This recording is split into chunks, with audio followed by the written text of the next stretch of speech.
Good evening, everyone for tuning in tonight, and welcome to BIMP on the Spot.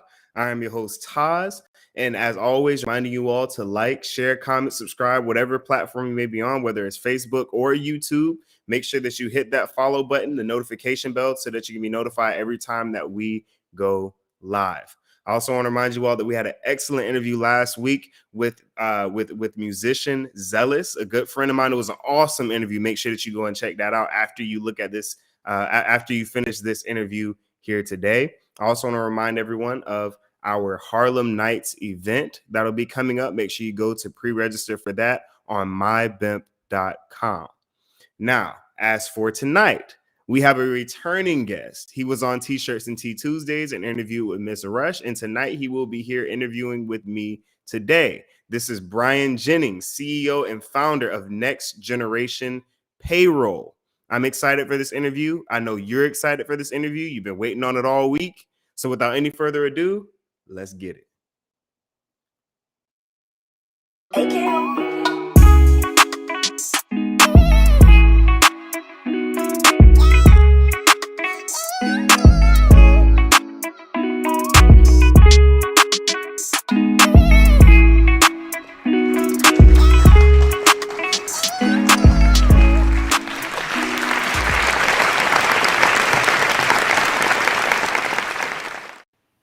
BRYON, how you doing, man? Hey, I'm doing good. Thanks for that great introduction, man. I love that. Hey, man, hey, that's how we do over here on BIMP on the Spot. Now you in a different. You was on T-Shirt and Tea Tuesdays before. You on BIMP on the Spot now. Welcome. Yeah, thanks for having me again. I appreciate being here. Definitely. It's good to have you. And obviously, we have a heavy topic. We're going to be. Obviously our theme for this season is repairing the Black family, and I know that means a lot to you. It definitely means a lot to me. There's sort of a level of pride now being taken and being Black men and Black women. But what's being lost is sort of the foundation of Black men and Black women, and the foundation and the pillars of our community, which is the Black family. So diving right into the interview, my first question for you is, what would you say are some of the foundational issues as it pertains to the Black family? Meaning the strongest part of the home is the foundation. If there's cracks, though, the house is now compromised, right? It's like a house sitting on a sinkhole. What would you say are those cracks in that foundation? Okay, well, I'll start off by saying the cracks weren't created by our own culture or by us.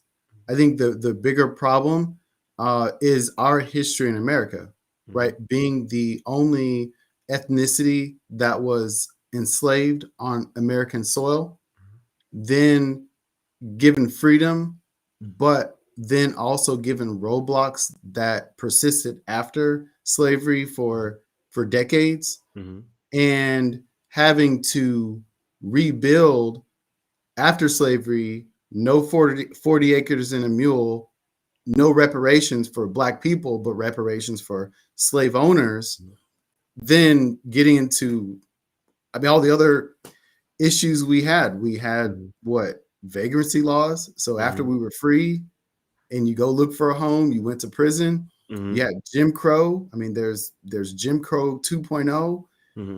We have the Hempstead Act, or is it Homestead Act? We have discrimination with FHA. There's a lot of institutions that were constructed after we gained our freedom that we're still fighting today. So really, the cracks in our households, in our culture, we're still having to fight to overcome, to repair our foundation. Now, I noticed you used the word culture, and that was one of the things that I've focused on, and one of the main things that I've thought about. Not just now that I've come into, I've started studying and going to a higher level of knowledge as it pertains to our people and the ails of our community. But even as a kid, and you hear the word, Black culture, and what is Black culture? And my understanding of Black culture is not so much a tangible thing as it is intangible. I've always looked at Black culture as perseverance and adaptation, as opposed to any particular thing. Like some people look at soul food and say, yeah, Black culture. Or some people look at baggy pants and say, yeah, Black culture. But when I look at those things, I'm like, okay, those things weren't things that we created. Those were things that were given to us and we turned them into something, right? So I was like, okay, so soul food was originally Southern cooking. Southern cooking came from Caucasians, came from white people. We just took it and put a little spin on it, added that flavor, added that, that season, right? And now you got soul food, right? But even then, that was us taking something and making it our own. That was adaptation. It was growth. It was perseverance, taking what we had and making something better. So understanding, having that idea of Black culture, how do you view Black culture as it pertains to our people? Sure. So I would break that up in two parts. Mhm. So the, I guess, quote unquote, African American culture Mhm. is really our history and our heritage and our legacy, and what we've done as African people in America, because we Mhm. built this country, Mhm. right?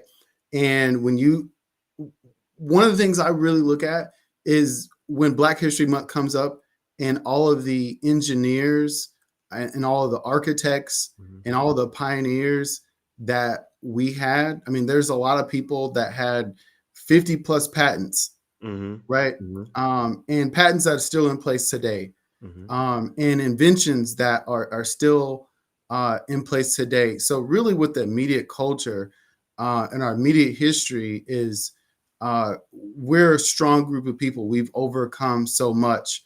And despite all of what we've gone through, we still strive for greatness. Mhm. And that's passed on and it's inherited. Like it's just instilled Mhm. in me. I always look back at my immediate ancestry and say, hey, like we went through a lot, we contribute a lot, Mhm. we're great at a lot of things, Mhm. and there's no limits for us. Mhm. The other aspect, again, what you talked about of having a foundation in the or a crack in the foundation, Mhm. is that some of us are disconnected from who we are. Recently, I am African American. Mhm. In a sense, I'm going to check that box, but I'm Mhm. really African, right? Mhm. So my history and legacy and heritage just doesn't stop with our history in America, right? Mhm. And Mhm. so I think being connected to where we all come from, who we are as one unique body, Mhm. that allows us to build that unity back, Mhm. right? So I think if you label yourself as, hey, I'm African American and that's my legacy, you're disconnected from the unity that we really should be having more Mhm. of in our community. Now, as it pertains to, the Black family, as it pertains to the fracture within the Black family, how do you view family? What's your view on family? Because a lot of people look at family in different ways. How do you, when you see family or when you use the word family, what are you referring to? What is family to you? So family, can mean a lot. A lot of times, when I talk about family, I talk about me and mine, right? Mhm. I'm talking about my household. I'm Mhm. talking about my legacy. My last name is Jennings, right? Mhm. That's huge to me. I mean, those are the people that come before me. In family, even though you may not be immediately related to some of the people we know, but it's a community. It's really our tribe, Mhm. right? Of the people that are in your life that help you to be who you are, right? Mhm. I mean, some people weren't really your family, Mhm. but they helped build you Mhm. to, who you are today. They played a role in that. And so they also get absorbed into that term as well as of what a family is. Mhm. Now, and also, I heard you use the word legacy. We view legacy a lot differently than than a lot of other cultures do, and our view on legacy has changed. Our priorities as it pertains to legacy has changed. For example, I as a son of my father, look at it as my responsibility to be a living representation of my father, or an avenger of my father in certain instances, to be somewhat of a stand-in. So when my father passes on, it won't be, if it be the will of the Most High, not soon, that I would be there to sort of to be a stand-in or a living representation of him after me. And that sort of idea of legacy has changed in a sense to where legacy has now become purely financial, as opposed to it being a mixture of wealth and culture and tradition as it pertains to lineage. So overall, what would you, when examining the fact that the Black family, what would you say is the blueprint to regaining what we once lost, what once existed from in the early 20th century, when we're looking at from the 1900s up until the 1950s, when the Black family really began to be attacked here in the Americas? So what I think where we are going, one, we are reestablishing and rededicated to getting back to what really made us thrive and successful, and that was being interconnected to one another, right? Mm-hmm. And to say, hey, you know what, I'm actually going to support people that look like me. I mean, Mm-hmm. you talked about being dedicated. I mean, I think for myself, like, I can't give up. Like, that's one Mm-hmm. thing about our history and legacy. I think that's, unique to us, is that you couldn't afford to give up because the people before you did so much to Mm-hmm. help you to get where you are. So I think where we are going to in order to get our nucleus back, or get back in a position of economic power, Mm-hmm. is now the focus is the skill, right? Mm-hmm. You having skills, whether you're becoming an entrepreneur and you're creating opportunities for people that look like you, that could be going out and getting a college education, and actually instilling that value of education, in your children and your children's children. And so I think now, well, let's say before, when we had Martin Luther King, Mm-hmm. we had Malcolm X. Those were um, the pillars of our community. And now I don't think we're going to have another Malcolm X or another Martin Luther King. I think Mm-hmm. now it's a lot of figures that are coming together to say, hey, we need to build back together as a group. And Mm-hmm. so I just think we're really becoming more monolithic and cohesive when you talk about family, or you talk about business, even from a political perspective as well. We're getting a lot more unity. Mm-hmm. And and from what I was taught, and and what I know from not only experience but growing up, is that the pillar of family is marriage, right? That's usually where it begins, right?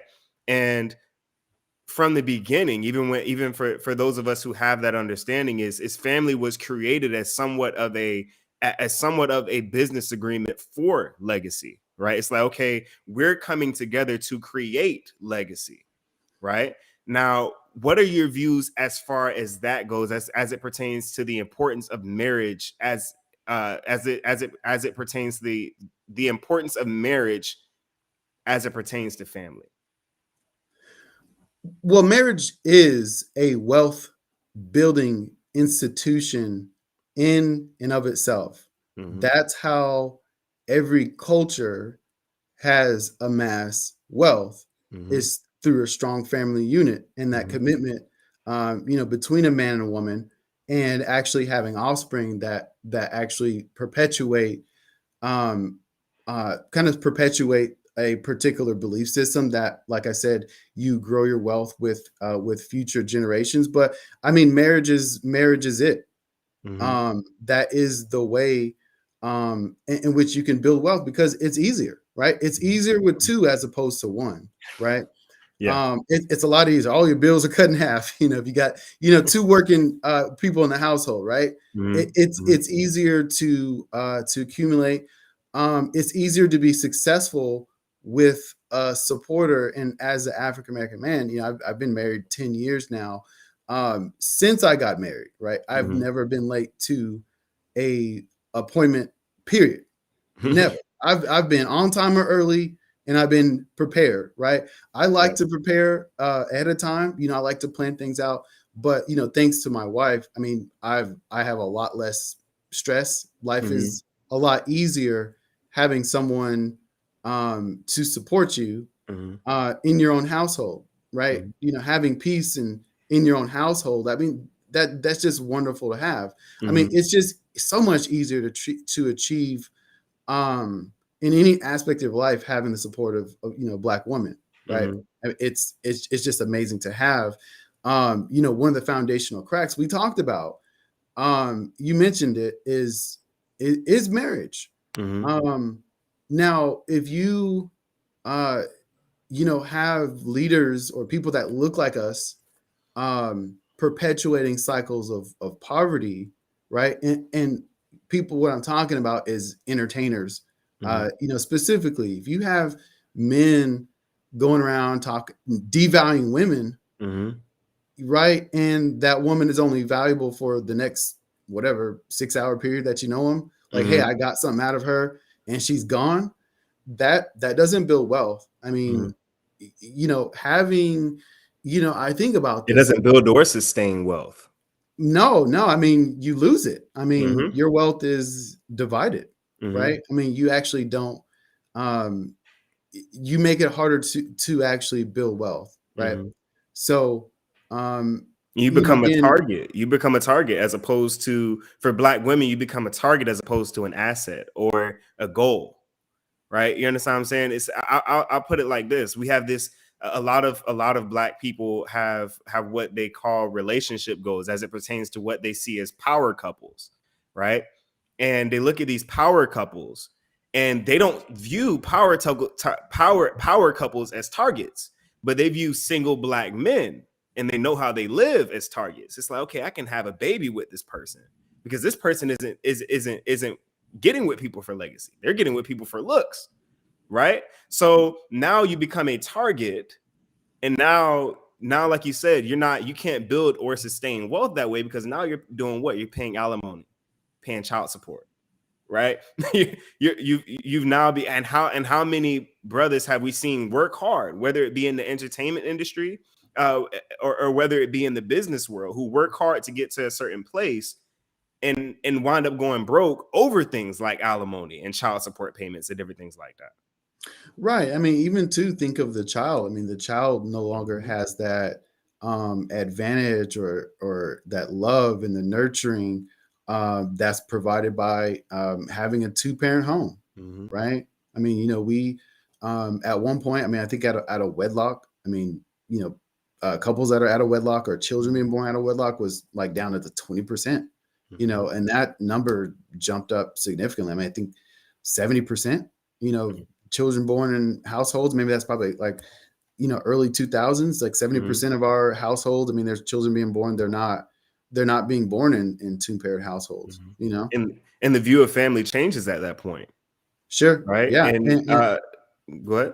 no, I mean, and then too, you end up perpetuating a cycle of poverty again, because Mhm. if you, not all people, but you kind of understand, if you come from a broken home, broken people, kind of break other people. I mean, Mhm. right? It's like you perpetuate what you see in a lot of cases, and you know people act out, right? Mhm. I don't know. Recently there was a incident at a school, high school. I can't remember which state it was in. There was a lot of fights. I mean, it was a 2-3 week period. A lot of boys and people, just a lot fighting, violent Mhm. violence, week after week, day after day. And a group of young men, it was an alternative policing type of strategy that they deployed.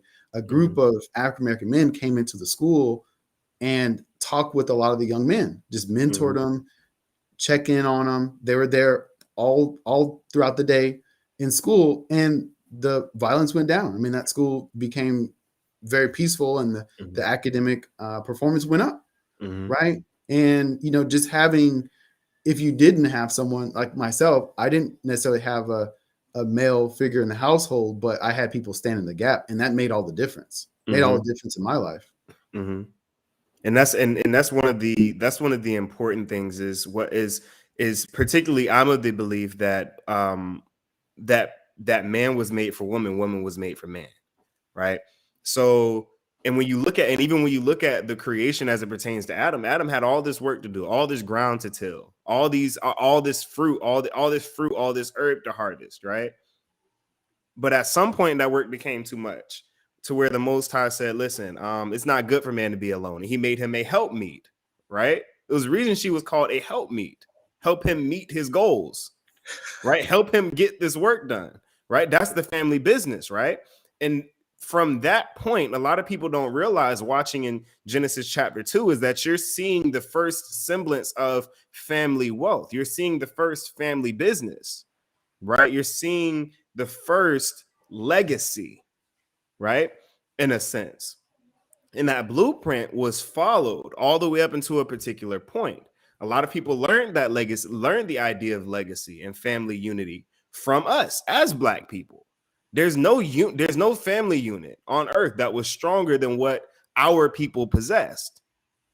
Right? That was something that we had, reaching all the way back to Timbuktu. When you look at the family units of Timbuktu, when you look at the Ashanti, when you go to Cameroon and look at the tribes of the Limba and the Igbo, and look at different tribes in Cameroon and Angola, there was no family unit stronger than what the Black family unit was, even going further back than Africa, right? So what would you say? What makes, knowing that we have the same history going back into Africa as the family units that we see in Africa? We have the same people that were sent in the transatlantic slave trade to Brazil, that were sent to Europe.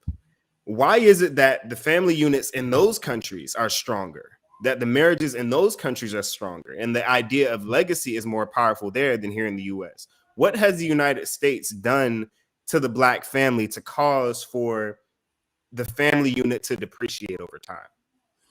Sure. And that really what America has done, to Americans versus other cultures.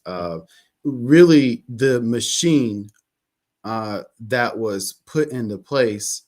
I mean, you name it. I mean, what institution can you name that doesn't discriminate against us today? Right? So you have education system, right? Discriminates against us today, and it still continues to do it by fact, right? Because in any state, you don't take property taxes and disperse it throughout the state. No, those property taxes are dispersed locally, right? So guess what happens? Certain schools get a lot more resources than the school across town based on property tax. Like, why wouldn't we just say, hey, you know what? Here's the property taxes from the whole state. Why don't we just divide this evenly amongst all the schools? And there we go. No, because guess what happens? If you come from a household that makes more money, you're more likely to go get a college degree. I mean, you got 80% of upper middle class and higher upper class students going to college and getting degrees. I mean, and then when you start talking about lower incomes, lower middle class and lower income earners, I mean, you're down 20-30%. So I mean, in education, bam, I mean, there you go. I mean, we don't have Black teachers. I mean, what is like 5% of all teachers or less are Black?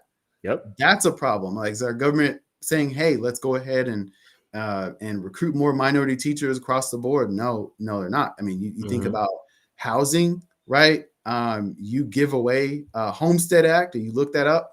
Land was given away for a fee, just a small fee, 100-something acres, and then to FHA, they came in, discriminated against us as well. So buying a home, we didn't have a lot of these luxuries to go out and buy a home at $50,000, and then now that home is worth $500,000. I mean, like, or more. I mean, that's a lot of money in equity, $200,000-$300,000 of equity. And that's back in the day. That's 20, 30 years ago. We didn't get the opportunity to build the equity because of redlining, for example, right? What other area you want to talk about? Let's look at maybe, Jim Crow kind of thing, separate but equal. You know what I mean? Black codes. What's that? Black codes. Well, I didn't hear you. The black codes. Right. Say more about that.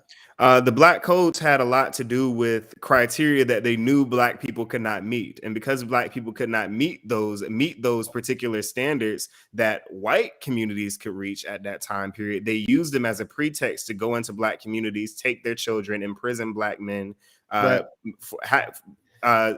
in a sense, force the black community back into somewhat of what was considered what was called, in a sense, another form of slavery is what the black codes were doing. So in a sense, it was like, let's stack the deck against the black community to the point to where we ultimately force them back into the subservient state that they were in slavery. Right. Yeah, there's a lot of thought processes. I mean, we can go into there's just a lot of areas. I mean, but really, just to be in brief, there's no institution that we really control, and those institutions are manipulated against us. The media, for example, the movies that we're portrayed in, if it's about violence, it sells really well. But then when we do, positive black image movies, that's frowned upon, right? And so, it's interesting. I end up working in corporate space. And I could never get ahead. Got a master's degree, right? I got 2 degrees, but I couldn't get a job. And someone looked at me and said, "Oh, hey, you're really smart. I think you have a lot of aptitude." No, when I got a job, I was to work in that role. And a lot of times I didn't fit, just maybe because of intelligence or work ethic. I'm getting kicked out of the door, right? And so, in America, really, we got a problem with our middle class because our middle class isn't growing, right? And if our middle class isn't growing, it's really hard to say, hey, the African American we're growing too, right? Yep. It's hard to, it's really hard to get ahead. And one way I actually figured I'm going to be able to get ahead is I got to own my own business. Because guess who's in control now? Me. Right? Who's in control of my destiny? Myself. The harder I work, the more I can actually advance. And I think we need to get away from a lot of the way, maybe kind of the belief systems or these paradigms that we think, hey, this is the way we should do it. This is how we achieve excellence, right? A lot of us just need to stay out of the corporate space and build our own businesses, right?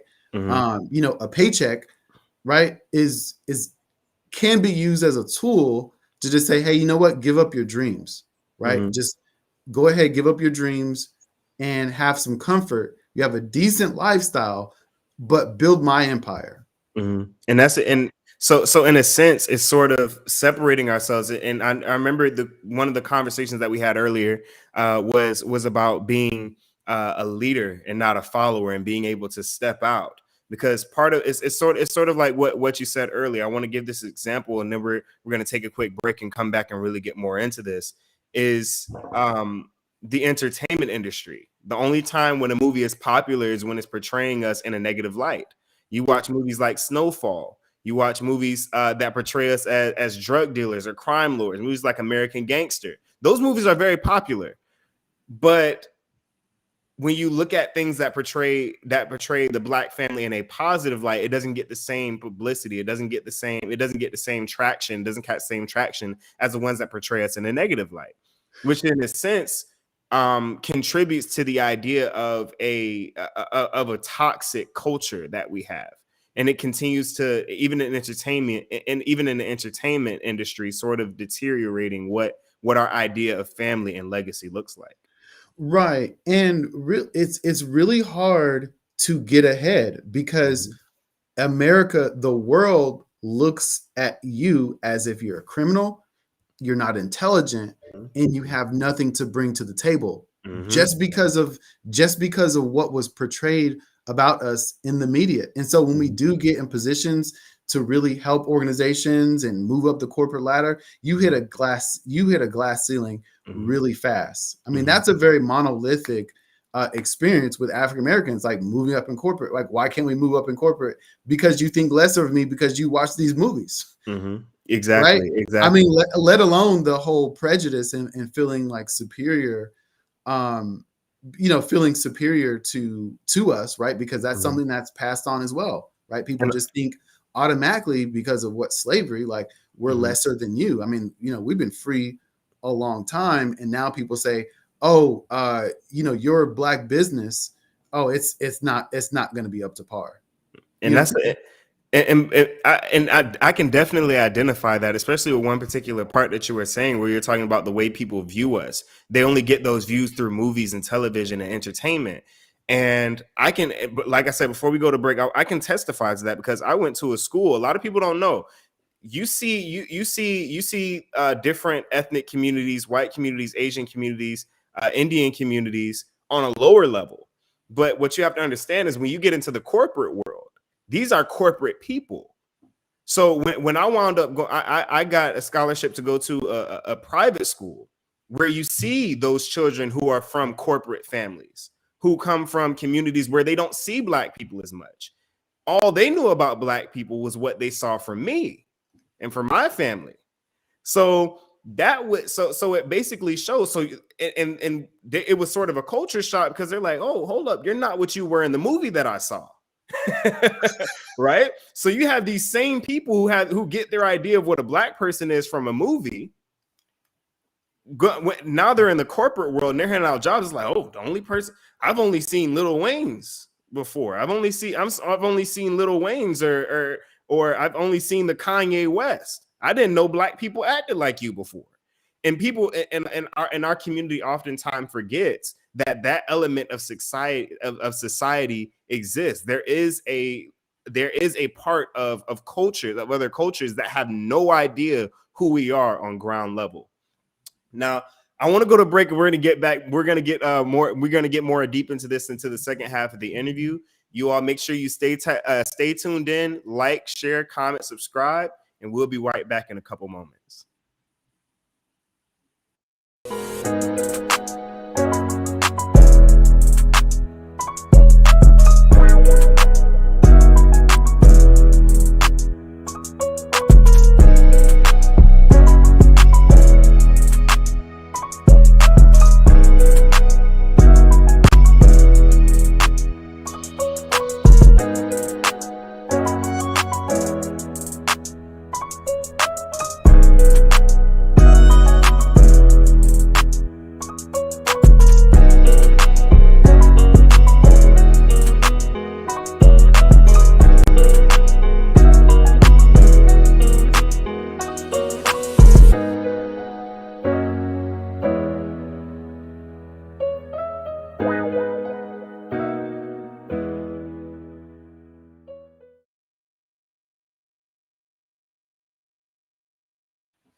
Harlem Nights, everybody. Make sure that you go to mybimp.com, mybimp.com, and pre-register for that event. It is coming up soon. It will be here soon. So make sure that you're pre-registered and that you're there. Thank you for staying in over the commercial break. Make sure you remember to like, comment, share, subscribe. And now we're going to get into the second half of this interview or dialogue that we're having here.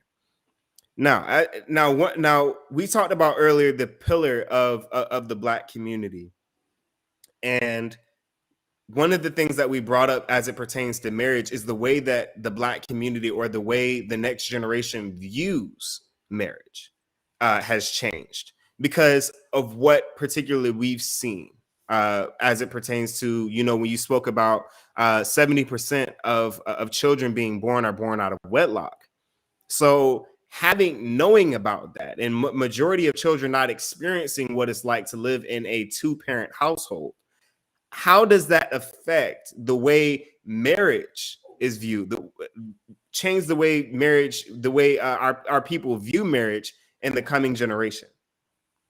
Right. So, if you don't, I mean, I keep thinking about like some rappers I used to listen to, and I mean that's the first thing that pops in my mind. If you didn't see it in your own household, right? You didn't see how a man should relate to a woman, right? If you didn't have that man to show you, you don't really know, right? And you're less likely to really emulate the right paradigm or the right way to do it. If you saw dysfunction and discord, then that's kind of typically you're going to do that same thing, right? Without having that man there to show you how to relate to women. So when you have people raising young men, they don't know how they should be relating to women, and then they don't value them, right? You see a lot of that.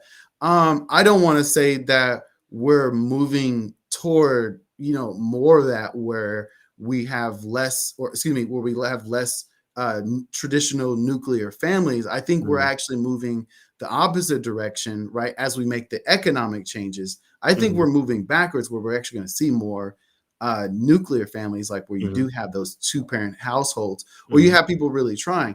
Actually, you know what? We are. One of the articles that I remember reading about, it was a study, a pretty long study for some years. They studied people in America from different cultures, Black, white, Asian, Hispanic, Middle Eastern, and the Black male of all cultures is the most engaged with their children of all cultures. So that trend is going the other way. I mean, because like I said, now we have men stepping up. So I really noticed, maybe just from social media, or really now with a lot of the themes you see in, like I said, our culture, we have men, I mean, like myself, that are just saying, hey, you know what? My dad wasn't around, but I'm about to be what he wasn't, right? I lost my dad at an early age, so I really latched on to the men in my family and the men in my tribe as to how I should live. For me, it hits different. Someone would say, "Oh man, you're a great dad." That hits a whole lot different not having my dad. So now I'm like, look, I'm going to go hard for my kids because I have my kids in my life. And I mean, and there's instances where men are not with their, their wives or their girlfriends any longer, but they are there for their kids. Like there's like, look, man, this whole generational curse thing, it's over. It's done. We're moving that opposite direction. I just think us as leaders, we're going to have to recapture the minds of our future generations, right? We're going to have to reclaim that back from the music industry, right? Because the music industry is the one that's perpetuating the cycle of, yeah, fool, you know what I'm saying? You want to talk that stuff, bam, bam, you're dead. Like it's that, like the whole black on black crime. You know what I mean? Like we have to just say, you know what? Enough of that. Like that's not us. That doesn't represent us any longer. You know what I mean? And like we just don't stand for that belief system because it's against wealth building, right? And so, like I said, we just have to focus on capturing our young people's minds and rescue them from that. And another big focus is going to be is definitely going to be changing the way that we view ourselves as Black men and Black women, and the way we view each other. And a big part in a big part of creating the nuclear family, or creating a strong family, or creating strong family is first having a strong foundation of that family, which is obviously husband and wife, right? And changing, and a big, an enormous change that we've seen in Black culture as it pertains, it is the way that we view each other as Black men and Black women. Like you said, in music, the way that we're taught to look at Black women, the way that the way that we've stopped looking at our women as assets, as means for legacy, as means for building wealth, to now being viewed as objects because of the way that entertainment, and the way that music, and the way that government in particular has caused us to view one another. The fact that government has incentivized single Black women. A lot of people don't know that welfare. What you don't get the same welfare money that you do with the Black man in the home as when you don't. Right? The government has incentivized the destruction of the Black family, causing for the Black woman to look at the Black man as a burden. Even changing, like one of the things that I wanted to talk about in the future with the brother Azel that was on last week is now in my particular generation, changing the way Black women have changed looking at Black men. What they desire from a man hasn't changed, but as it pertains to a Black man, they want what's unhealthy. Right? Same thing as the way Black men want what's unhealthy from Black women. Right? So because of those things, there's no real attachment or real fertile grounds to create strong relationships, to from that point build a strong family. And that's one of the things that makes it more difficult in creating the family, is the way that you view as the way that you view your significant other as it pertains to future. What are your views on that as it pertains to that, as it pertains to, in particular, the way Black men and Black women view one another? Well, I'm gonna really focus on like what I believe, and I'm gonna push my views, and I'm going to influence people with, like I said, my thought process, and again try to capture as many young men's minds, and young ladies' minds as I possibly can. It's unfortunate that we have these pockets. Like I said, the culture has been established that you shouldn't value people, but I want to at least talk about my legacy, right? I could really only speak to what I'm doing to reverse the cycles of poverty, right, or reverse people's mindset. So one thing that I do, if I'm going to do something for people, I do it in a sense that this person is going to be in the room at a significant moment of their life, right? So I used to teach high school chemistry, right? And I approached everybody with that mindset of, if this person is graduating from high school, if they're graduating from college, if they're getting married, or they're just having just some special occasion in their life, and they have to stand up and give a speech, I want the recognition, right? That's what I always think about. So, with my kids, I always say when they get married, or their wife, I have 3 boys, so I want the recognition to say, I want my son's wife to say, hey, you guys raise an amazing person. Like, I'm so lucky to be married to your son, right? I'm gonna be happy for them, when that day comes. I know it's gonna come, but I want to make sure that I'm doing all I can to make sure that some Black woman out there is gonna say, man, I'm really lucky to have somebody like that, right? So even like I said, my wife and I are out. I mean, it happens so many times. I mean, it happens all the time. Now, you know, we go out to dinner and people look and say, you guys are a wonderful young couple. Like, oh my God, like I want the same thing. Mhm. And I think really showing people the way. Everyone wants to be successful and everyone wants to be happy. And I think the way to do it is to say, you know what? Can't do it without a strong woman.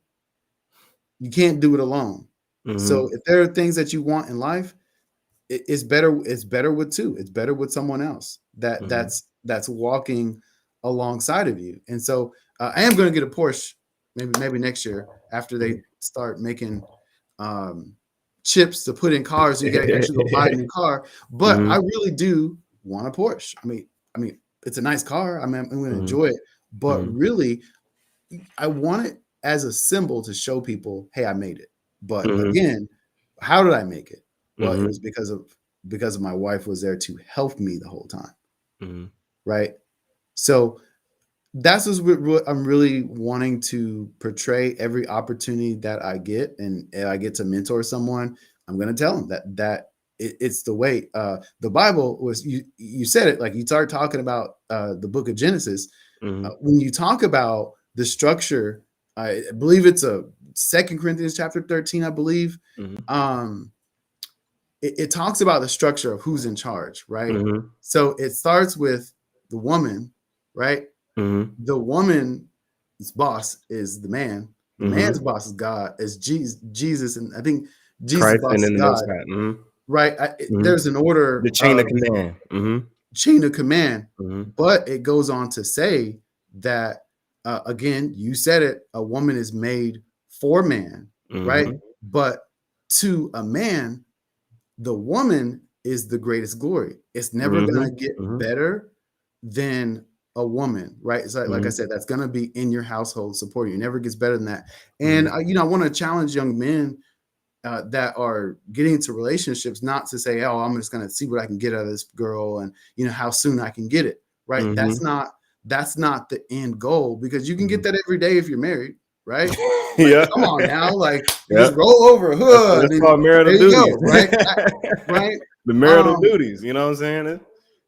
right. I mean, so there's more benefits being married than trying to go get as many different people as you can. But Mhm. really, the goal, you should understand that women are men's greatest glory. It doesn't get Mhm. any better Mhm. than having a woman's heart. You know what I'm saying? Mhm. Most people are like trying to get something out of them. But if you had someone's heart and they love you and they're dedicated to you Mhm. and they believe in you, there's nothing better than that. To have Mhm. that in your household, for someone just to have your back, like Mhm. no matter what, they Mhm. got your back. There's nothing better than that. And I think when you come from a position or experience where you haven't seen that and you're introduced to it, Mhm. then now that becomes the new way of living, which is building a black family unit. And that's in the scriptures. The scriptures will also say that there's nothing more beautiful than a man and wife that agree together. That than a man and wife that agree. And the scriptures also say that who hath found a virtuous woman, her price is above rubies. Right? That was a mother speaking to her son as to what, hey, listen, son, this is the kind of woman that you should desire to be with, because she adds to you.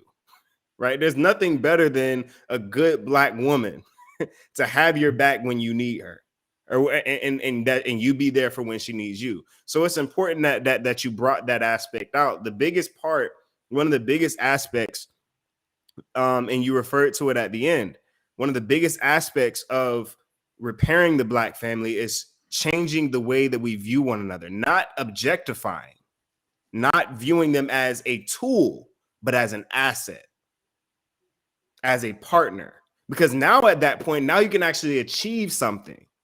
You can't achieve something with an object. You can achieve something with an asset, right? And that's going to be it's going to play an enormous role in repairing the black family. It's changing, number one, the way we view family, the way we view one another, and the way that we view legacy.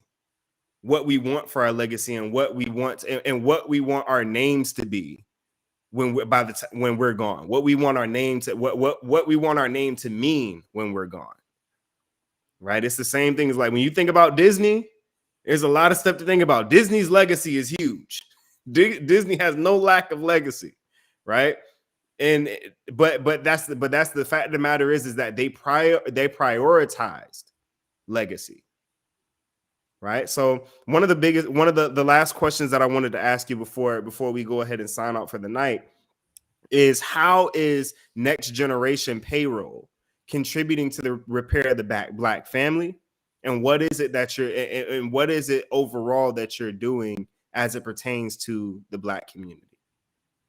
Gotcha. So, I mean, really just thinking about where we fit in the grand scheme of everything. I mean, it just gives me chills. It really just, goodness, I didn't know what we were doing was so big in the beginning. I wasn't aware. I just said, hey, I'm going to start my own business. I'm doing my own thing. But when I started connecting with more Black-owned businesses and they found us, they said, wow, this is amazing. Oh my God. Like it's good to see us because of the representation. You see yourself doing excellent things. And so these people are motivated to do even more just because they see someone reciprocating what they're doing. And they say, oh my God, like I'm glad to support you. Right.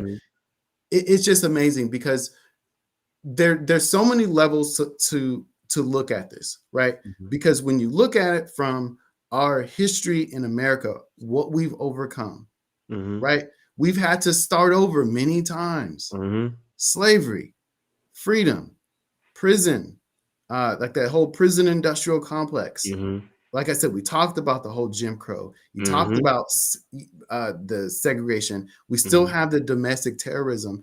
And really everything we're doing helps better Black business, Black economics, Black wealth, right? Black family. It all comes full circle, right? So just to talk a little bit about the company, maybe I'll start there. So we're set up with 3 pillars. Okay. So risk management, efficiency or operational excellence, if you want to call it, and growth. Those are the 3 pillars of our company. We help with all 3, right? So when we get our clients, I mean, we have amazing conversations. Every single Black business, every single one is just an amazing conversation, because the first thing I say is, hey, we want to make sure that you do not fail. So we talk about risk, right? We can't afford to fail. And everybody understands that. So we talk about, here's some strategies. We have a lawyer. She'll come and talk with you about, here's some strategies and contingencies you can put in place to have a strong foundation. Great. Boom. From there, how are you to run an organization with excellence? That requires the right people around you, right? I'll say it many times over. In order to really be successful, you have to have people that are just like you to run your company. They buy your belief systems, they buy your vision, and they have the skill to drive your business, right? And that's, human resource. It's having a vision for your company. It's having a vision for the people who work around you. And we help people to find the people that are on the same wavelength, right? You get on the same wavelength with a group of people, there's no way to really stop that. There's no way to stop that kind of business when you have the right people. The last part is that we do strategies to help people grow, right? So we do SEO and marketing. I mean, I had the pleasure of having a mentor who worked with Google closely, had meetings with members of Google, and great. He teaches me marketing and SEO. So now we're really helping people overcome what we didn't get, right? And collect what is due to us. We didn't get 40 acres and a mule, right? The government, US, gave us a bank, the Freedman Bank. They screwed that up. They messed that up for us, right? So there's a lot of things that, when we talk about marketing and you say, hey, here's a Black business, here's a European or Caucasian based business. There's a big gap between the earning potential of the two currently. And part of the reason why is that we've been stripped of the resource. We never lacked the resource to build great empires. We kept being stripped of them. And so we always have to start over, right? So you have about 20 massacres. The most common was the Tulsa race massacre, right? We had our own stuff. We had our own legacies, and we had our own families, and we were independent, and we were doing extremely well. Someone accuses us of something we didn't do, you come and burn the whole town out of jealousy, out of spite, because we're doing well. So all those people were displaced, and that those businesses weren't able to perpetuate the legacy. The reason why our businesses don't do as well in terms of revenue is that we had to start over so many times, right? We keep having to put the reset button. We had our own town, reset button. We were selling watermelons. Let me tell you about this watermelon thing, okay? The reason why people made fun of us for eating watermelon wasn't because we just like watermelon. Who the hell does not like watermelon? Everybody does, right? Everybody loves watermelon. The reason why we were criticized for eating watermelon is because we were great at selling them. So when we do great things, people get jealous, and then we have to start over. And so just by providing marketing services, for example, I'm helping this business who is disadvantaged because, again, we didn't get to transfer that knowledge down to many children and generations. We didn't get to transfer that knowledge, so we have to start over. So when I talk to someone about marketing, I'm like, buddy, let me tell you, I can get you at the top of Google. I can get you to compete with a national company, a Fortune 500, a Fortune 50 company. We can compete with those companies. And so for me, it means a lot because I can say, hey, you know what? I can put any Black business on the same level playing field as some of these companies that benefited from institutionalized slavery. Oh, we can compete, and we can get that dollar, and we can get the visibility. Right. And so it's great being able to provide a service that allows us to be stronger in the future so that we have more and we can give more, right? We can give back. We can pass down the successful business. We can pass down the wealth. We can pass down the knowledge, right? And we have more resources within our businesses. We can transfer those resources to our family, our kids, our kids' kids. We're at a point where you can't come burn down our stuff anymore. That's illegal now. That's kind of we're not going back. So really, for me, being able to support someone's business really allows me to really try and make up for what we were supposed to have. Like, he didn't give it to us. The government didn't give it to us. They still haven't done it, right? They're not really on board with our agenda, and that's all right. That's okay, because we can have it on our own, right? And there's really no stopping what we're doing right now. So I'll say this thing about really the paradigm of the Black family. I mean, again, raising 3 boys. So again, I'm trying to, like I said to you when we first met, I said, man, I hope my kids are like you, man. I hope my kids are just as intelligent and passionate and educated as you are. So, again, the money I get from my business, hey, I'm putting that in mine. But really, I'm trying to make a way for more of us, right? Like we have all these stigmas. People just think we're athletes and that's all we're good at. People don't know anything about what we contribute to this country because, again, they try to erase us out of the history books. I guess, how do I say it? So I guess I'm having a hard time really articulating the last part. But what I'll say is that for every Black business I interact with, I'm letting them know that this whole, oh, Black business don't do right, that's not a thing. That's not a conversation. That's not a dialogue that we need to be spread in our community, that Black businesses are subpar and we don't have it together. We don't have a professionalism. Yes, we do. Right. So I'm showing all other Black businesses we have the professionalism, because I'm showing you, and everyone else that doesn't look like us, the doubt, oh, we don't know if you have the capabilities. Oh, we do have the capability. So don't try that. Don't go there. Let me go ahead, blow you away, and show you that we're better than everyone else. Or at least at bare minimum, we're just as good. So you cannot look at us the same way you thought. Like we do want to break down those paradigms. Like, like you mentioned, when you're in school, people are unsure about you. No, let me show you the real us. Right. So I'm really working really hard to be a pillar of what in the paradigm of who we are as people. Right. So changing the views. And there's a lot of responsibility as far as that goes. Like the pressure of representing an entire, not community, but race. You say the wrong thing, you do the wrong thing, you react a certain way. Oh yeah, that's the Black person I saw on TV, right? So it's that it carries a certain level of burden that, and a lot of athletes realize that it's like, dang, I'm not a role model. I didn't want to be thrust in this position. Everybody watching me and scrutinizing everything that I do, but there's a certain level of responsibility that comes with being on that level, or having that level of either fame, or being in a position where you really have to represent, right?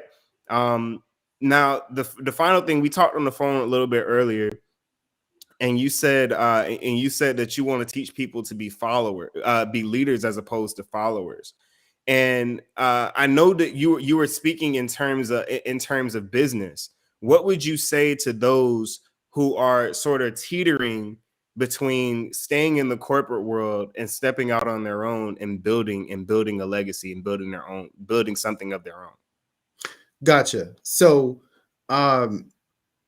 first off, you never make decisions or lead your life based on fear. You don't live your life like that. Period.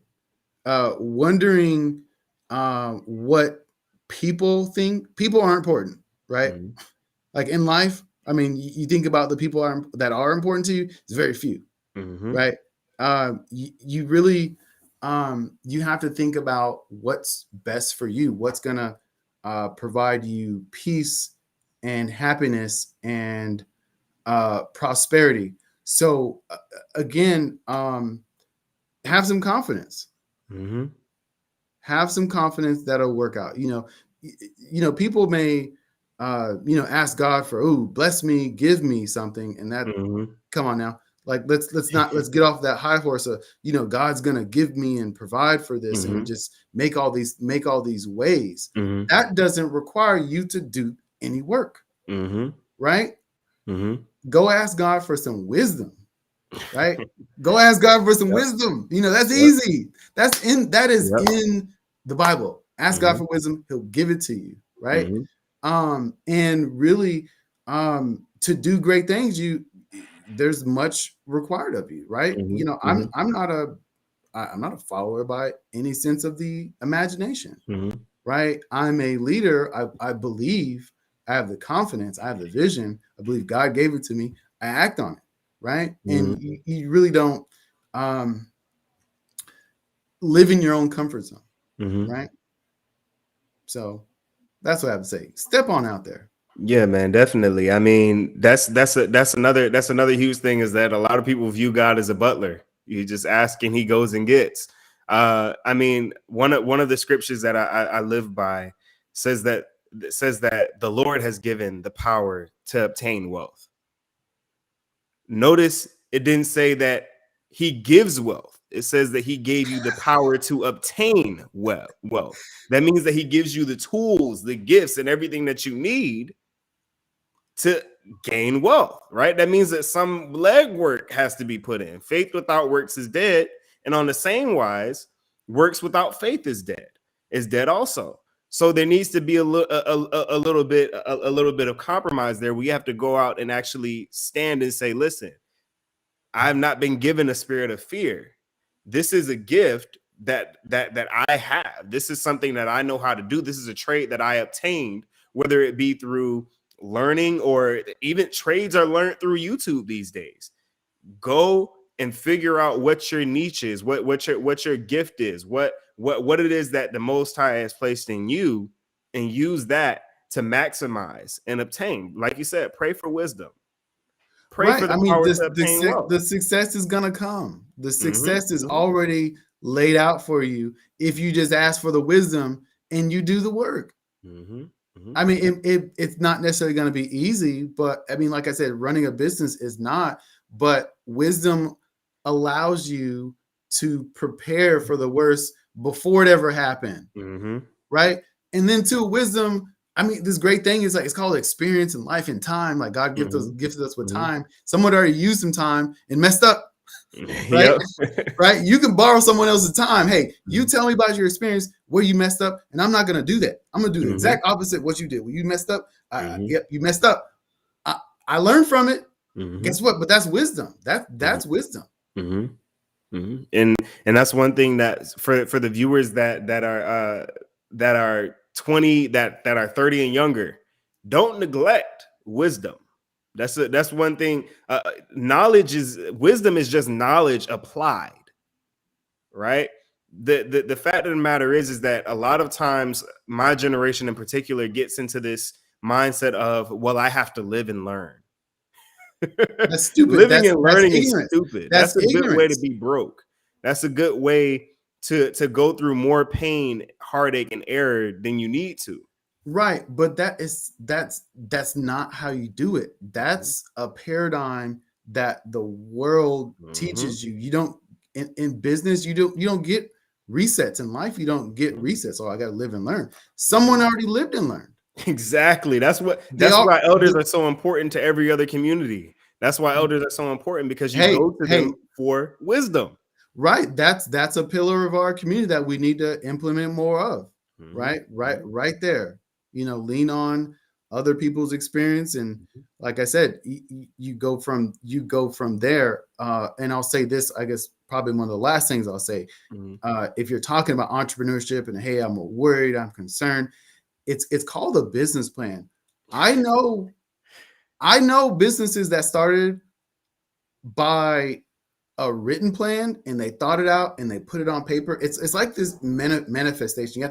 You should be going through manifestations when you start a business. Mhm. So the first thing is it's a thought. That's a whole different dimension. It's a thought, right? Mhm. It becomes real when it's on paper, right? So Mhm. it can become from one dimension to another. You can move information from one place to another. Mhm. Okay, boom, it comes real on paper. You file a EIN with the IRS, you have a business, right? Mhm. So you just have to think everything through, write it Mhm. down, and the people that plan for the success and they write it out, Mhm. they are the ones that are very successful. And all the problems that you come across, you kind of knew they were going to come before they were there, so you plan for them or you Mhm. plan them away. There's really no limit to where you can go Mhm. with the plan. That's Mhm. how my business came into play. Mhm. Best friend, I was sharing my written business plan with my best friend. He called me up. He says, Brian, hey, um, what you doing? I said, hey man, I'm working on my business plan. Okay, really? Oh, okay. I didn't know you was doing that. And I said, look, this is my plan. Here's going to be my mentors. Here's my target audience. This is how much revenue I'm going to make per client. These are Mhm. my marketing strategies. This is who's going to be my accountant. Mhm. I had all those things laid out before I started. And he goes, Brian, man, I want to invest in your business. I believe in you. Mhm. Right? So if Mhm. you don't even have the money, I mean that's whole God will make a way, right? But Mhm. that wisdom was the way. I was being wise about running my business, and that money came. Mhm. And that's the thing. The scriptures say, write the vision and make it plain. I mean, everything starts with the revelation, what the Most High gives you, and that's the vision. But at that point, you have to begin to write it and make it plain, make it real, make it tangible, right? Nobody cares about what's in your head if it's not tangible. Listen, nobody cares about ideas. You can have all the ideas, all the aspirations, all the potential, but if that potential never materializes, if it never becomes tangible, no one is going to take it seriously. That's why you got to write the vision, make it plain, think it through, educate yourself. And now people will begin to take you seriously. You can't be, yeah, man, I'm going to get this taco truck. I want to get this taco truck. I've been thinking about getting this taco truck for about 10 years now. You've been talking about this taco truck for about 13 years. Like, oh, here come Chucky talking about that taco truck again. You don't even know how much a taco truck costs. You don't even know how much startup costs are going to be. You don't know where you plan to set up. You don't know where food truck events happen, right? But if you were to come with all that information, say, yeah, this is what I got. Boom, boom, boom, boom. Now people believe in you. Now people can say, hey, hold up. Them tacos starting to sound kind of good. You know, it's something different once you actually have a tangible plan and something plain for people to believe in. And that's and it's one of the first big steps, sitting down and saying, all right, this is, and being honest about what you have and what you don't have. Listen, this is what I don't have right now. This is what I need. This is how I'm going to get what I need. And then figuring out what it is that you need, right? It's a big part of number one, not only, and that's as it pertains to family and legacy as well. Sit down and make your goals. This is where I plan to be at this point in life. This is what I plan to do at that point. I plan to start courtship at this time. I plan to be married by this time. I plan to have my financials set up in this way. And then I want to have children at this point. And this is how I want to do those things. Same thing. Write the vision and make it plain as it pertains to business and as it pertains to family. And that is how you repair the Black family. It was great to have you on here, Brian. This was awesome. I had a lot of fun with this, man. I had a good time doing this, man. Yeah, same here. Definitely. I know we have a lot that we weren't able to cover in this particular interview. We're gonna keep talking, and as we find out more, we're possibly gonna have to do this again.